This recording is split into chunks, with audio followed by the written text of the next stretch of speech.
But if you were attending Mass today, you realize that we are on such a liturgical journey to find it. In fact, if you're attending Mass in Malaysia, Singapore, Brunei, you will have the Gloria in tone when throughout Advent we refrain from the Gloria and we wait until Christmas. Why? Because the feast of St. Francis Xavier is a huge feast for us here in this part of the world. It was Francis Xavier who brought the faith to our shores in the 16th century. He was the one who literally lived out that gospel that was just proclaimed. It went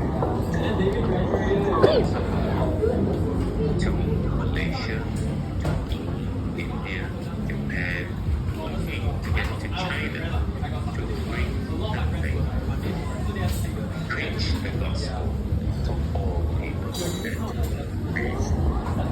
The seminary, our seminary, is named after him, and so is our parish. This feast and this gospel, in my view, actually does not interrupt Advent, but enhances Advent.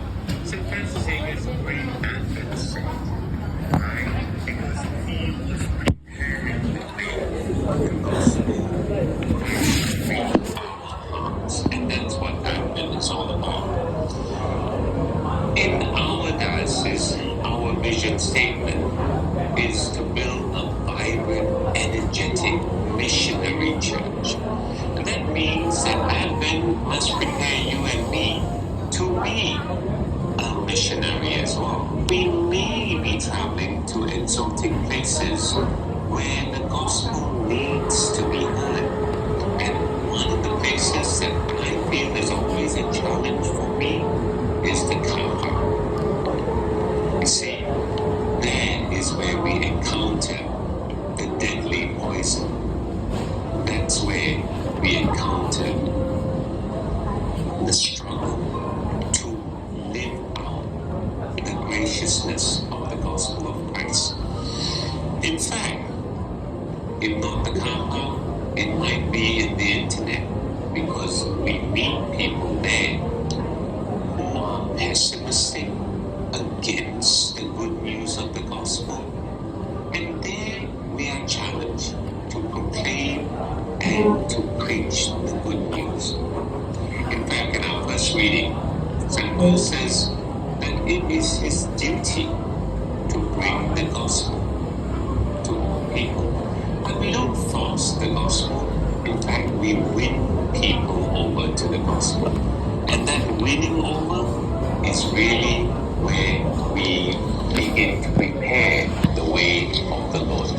This preparation of the gift of sharing love is what we need to do. So, in some ways, you and I today have a greater call to be a missionary in a very, very unique situation. And Francis Xavier, who traveled to exotic lands, experienced the hardship of traveling in those places. May we who experience the difficulties of preaching the good news, sharing the good news with one another, not be harmed by the deadly poison of those who might work against us. Instead, may we be as energetic as he was, and in that way, we truly are people who live up to this gospel and proclaim the good news and prepare the way of the Lord. Let us then ask the Lord to assist us and pray this prayer for the coming of the King.